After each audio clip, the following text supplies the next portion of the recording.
Is there something you need, detective? She helped me at the shelter and with this job. That I am already aware of. What I am not is what else she tasked you with. Pardon, detective? I know that your position as a servant in this house is not your only job. What did Countess de Vos ask you to do while in this house? She said I had to do what she asked, or I would be back on the street. I didn't want to do it. If anyone found out, I would be the prime suspect.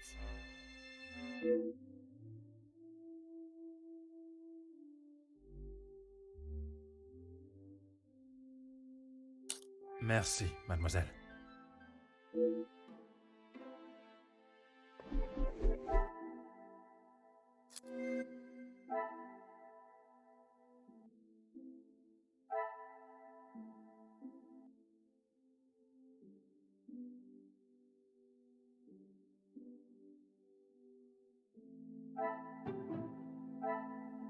Things are beginning to become clearer.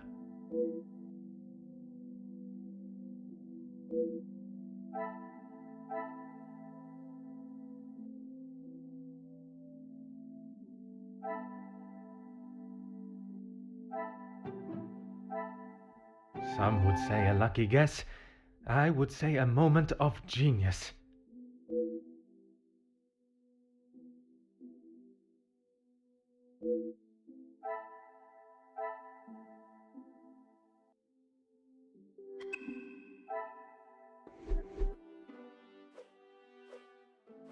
Is there something you need, detective? Nothing. She said I was to take nothing. If it was not something she wished you to take, what was it? She wanted me to find out information about the family and Monsieur Hagen. Why did she request that? At first I didn't know, but when I heard about Mademoiselle Angeline being blackmailed, and then the Major, I knew she had used what I found.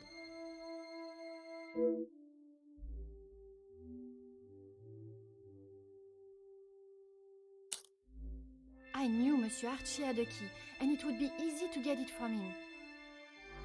You knew that the Major asked Monsieur Sterling to access the safe from time to time, and if anything was ever discovered missing, he would surely take the blame.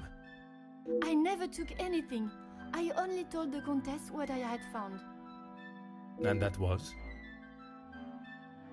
About Monsieur Hagen and the Madame's relationship, and Angeline. I'm sure the Countess was pleased to hear such valuable information. She said I had done a good job, but I needed proof. That's why I went back and got the letters last night.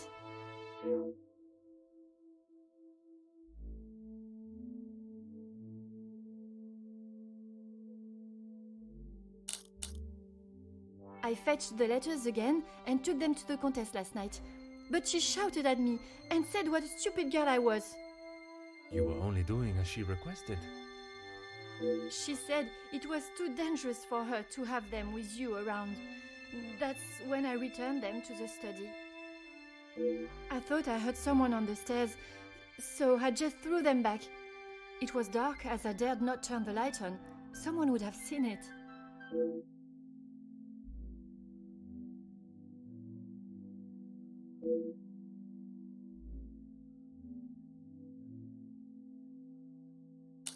Merci, mademoiselle.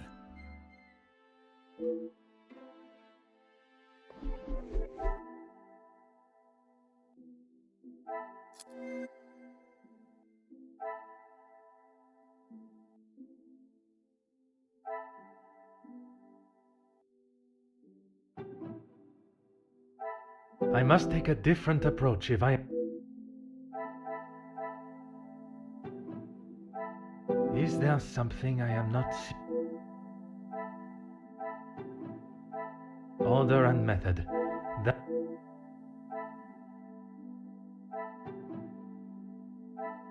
What a revelation!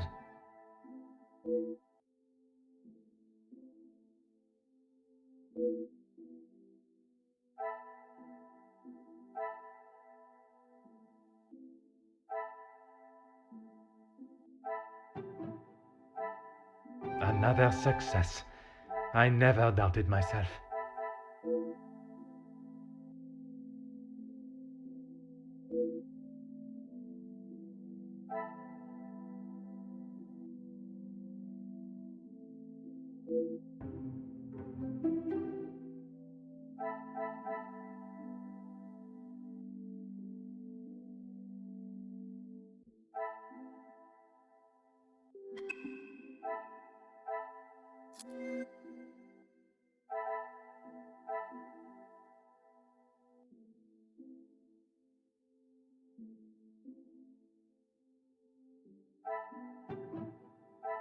I cannot see the logic in this.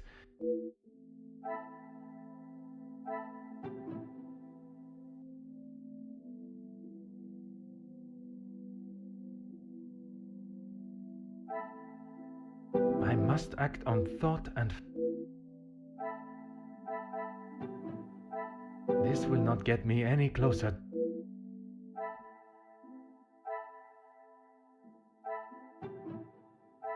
The pieces of the puzzle off.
Mademoiselle, merci for coming.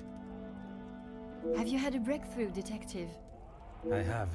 Finally, I have the news you have awaited. Please, Detective, don't hold me in suspense. Oh my! I feel faint at the thought of knowing who could have done this to us.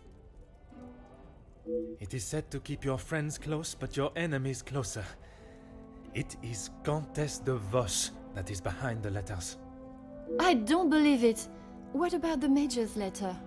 Not only his, but a letter to Monsieur da Silva. She was blackmailing him as well? Detective, I just don't know what to say. Take a moment, mademoiselle. It is a lot of information to take in. I just don't understand why she would do such a cruel thing. She has never been particularly forthcoming with it, only that she was homeless for some time and that she was at the women's shelter before here. And it is there that the Countess abused her power and manipulated her to uncover secrets of the family. All this time she has been working for Margot, doing her dirty work? I am afraid so, mademoiselle.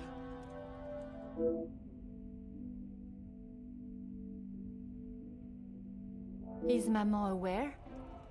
You are the first I have told, mademoiselle. Next will be the authorities. I'm afraid that we'll have to wait.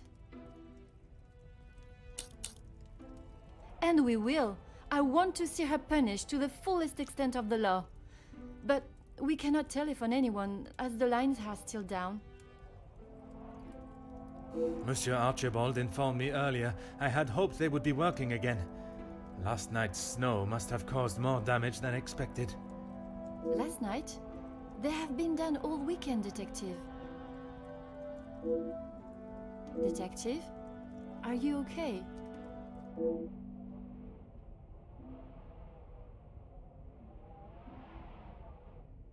Detective Poirot?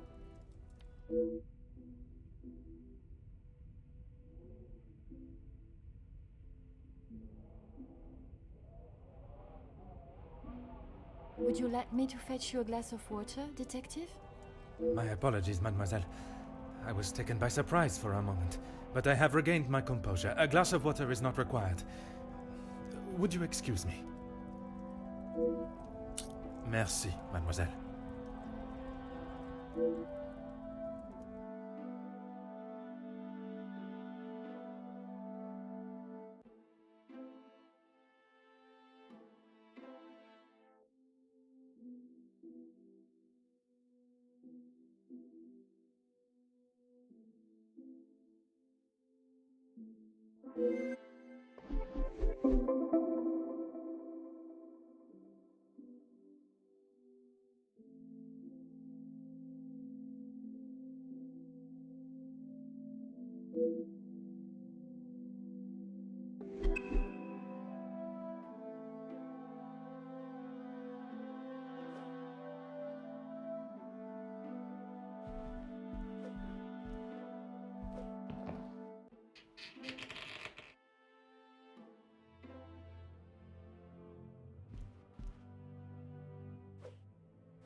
Mademoiselle, what a pleasure to see you. Detective, It is a rather late hour to be wandering the halls. Oh, yes, of course. I do not feel myself, Detective. If that is the case, you should be resting. Allow me to help. No, that's quite all right. I will see to my duties and return to bed.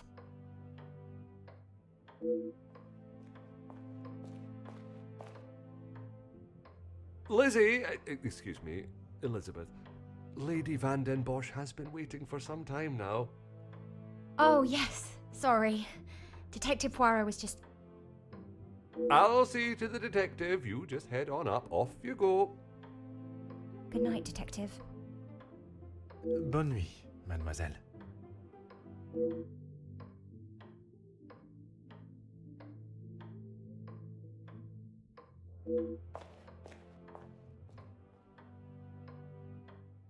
I'm sorry about her, Detective. As you can see, she is still not back to her usual bubbly self.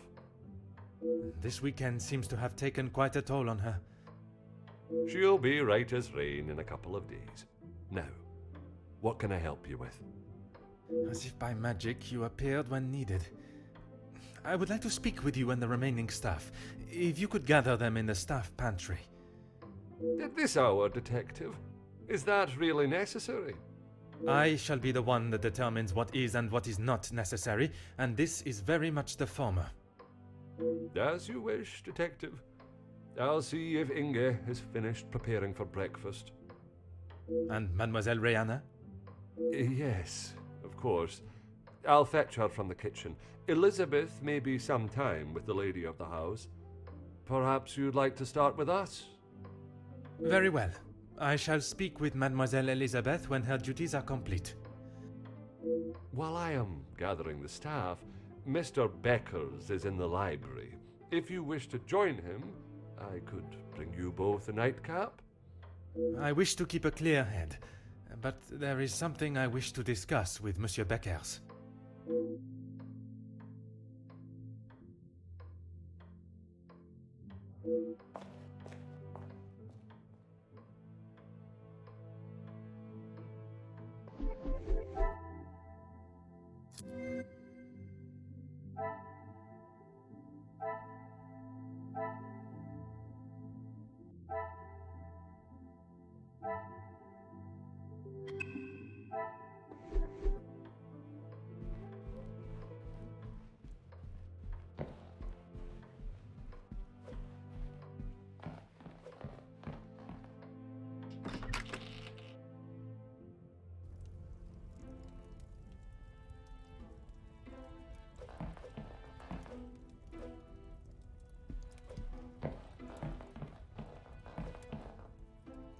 Monsieur Beckers, it is rather late.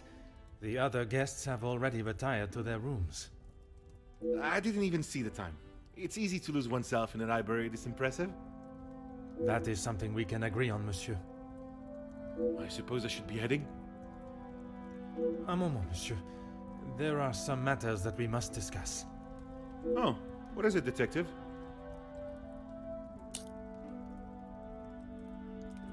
I'm not sure what you mean.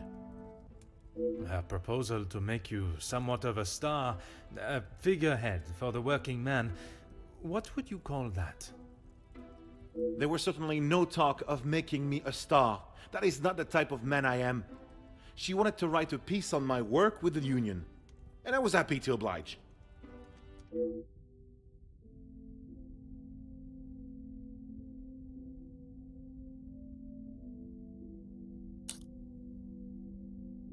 My speech? I'm not sure what speech. You may save your false ramblings for your next audience. I am aware you spoke with the Major yesterday. Whoever told you that has it wrong, detective. Please, monsieur. The truth. Okay, fine. Yes, the Major and I spoke, but it was not for long.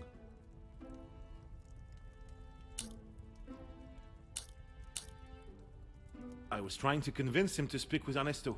It's time we brought the strikes to an end. And that was best approached by a shouting match? He wouldn't listen to what I said. I spent so long preparing how I was going to convince him, but men like him are only swayed by one thing: money.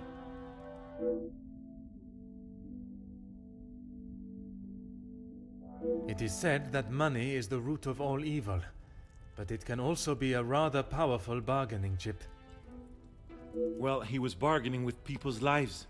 If he had acted sooner, none of those men, my men, would have to die.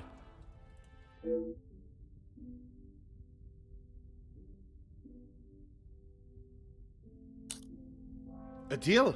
It was an insult. And that is why you did not sign it? I didn't sign it because the workers deserve so much more, not his pathetic attempts to get them back to work. Did you think there was a chance for a better deal to be made? I know there was. He's a pompous swine that cares for only himself and filling his pockets.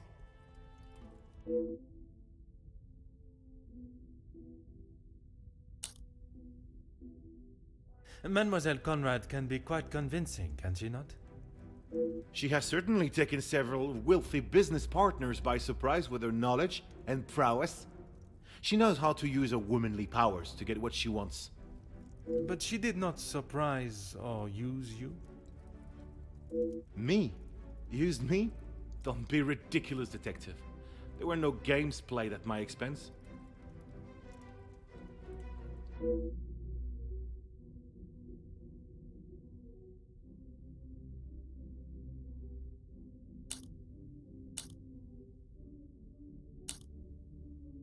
No, she just reminded me of what I was fighting for.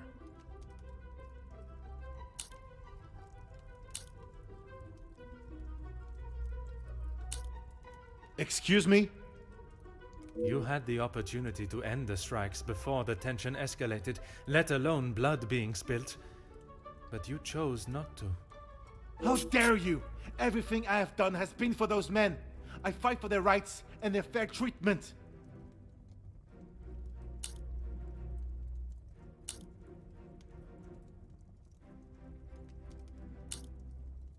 Everything that has happened is my doing. You yourself spoke of Mademoiselle Conrad's cunning in business. And I told you, I was not one of her targets. Tell me then, what was it she reminded you of?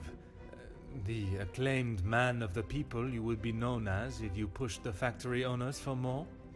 It wasn't like that at all. From where I am standing, it was she that was manipulating the terms of the deal, and you in the process. You were merely her pawn. I think you have let your imagination run away with you, detective. She merely offered some advice. What kind of union leader and fighter for equality and fairness would I be if I just did what someone told me to do?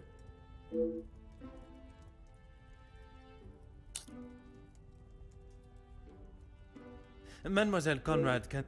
She has... But she didn't... Me? No. And I stand by that. A rather bold.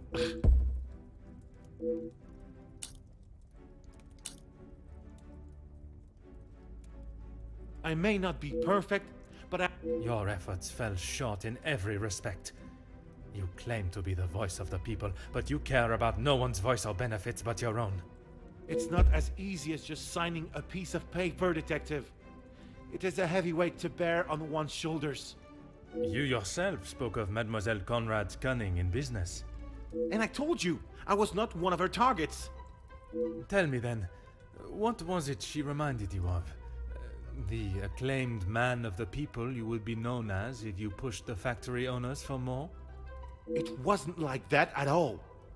From where I am standing, it was she that was manipulating the terms of the deal, and you in the process. You were merely her pawn. Okay, yes, I know. I shouldn't have listened to her. But what else could I do? Remain an unknown my whole life? I didn't mean for anyone to get hurt. It may not have been your intention, but we both know the result. You rolled the dice with those men's lives for fame, and you lost. What does that have to do with anything? I have often wondered about the competition siblings face in a large family. When you're young, it is the best feeling to know you have family that will stand by you, without even being asked. It is not until everyone starts carving their own path that you realize you're walking yours solo, and those that were beside you are now miles away. My older brothers were the athletes of the family. They both played soccer, and were the infatuation of every teenage girl. I'm sure you have seen the type. Oui, monsieur, but I can assure you that was not I. Then there was me. Quiet, timid, a shadow of the Becker brothers. My voice and very presence was forgotten and ignored. Nothing I could say or do would ever reach the bar they had set. But I always knew I was destined for great things. Years passed, and now that I no longer stood in the colossal ombre of my brothers, I could become my own man. When the position of union leader was posted, it was my chance to finally be heard. You hear politicians speak of the little or the common man? Well, that was me. And I knew what we wanted and what we needed. When I spoke, others listened. I held their gaze with a sense of pride, a sense that what I was doing was for the greater good. It was supposed to be my crowning achievement, lead the men to victory over the money-grabbing oppressors. But instead, all I did was lead them to their deaths. Monsieur, it was not at your hands that these men died. The blame cannot lie solely on your shoulders. Those responsible will be punished for their crimes. That you must trust.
Ah.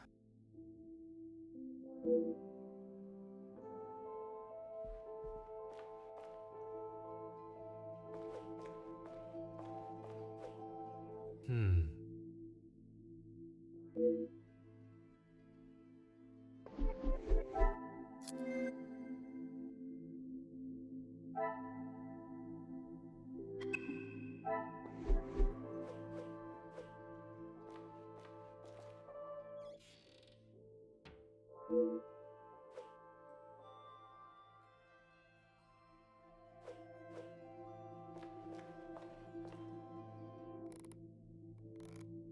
Aha.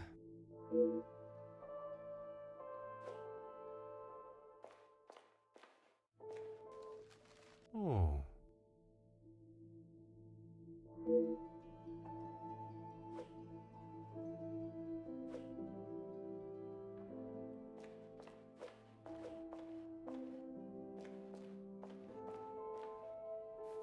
Huh.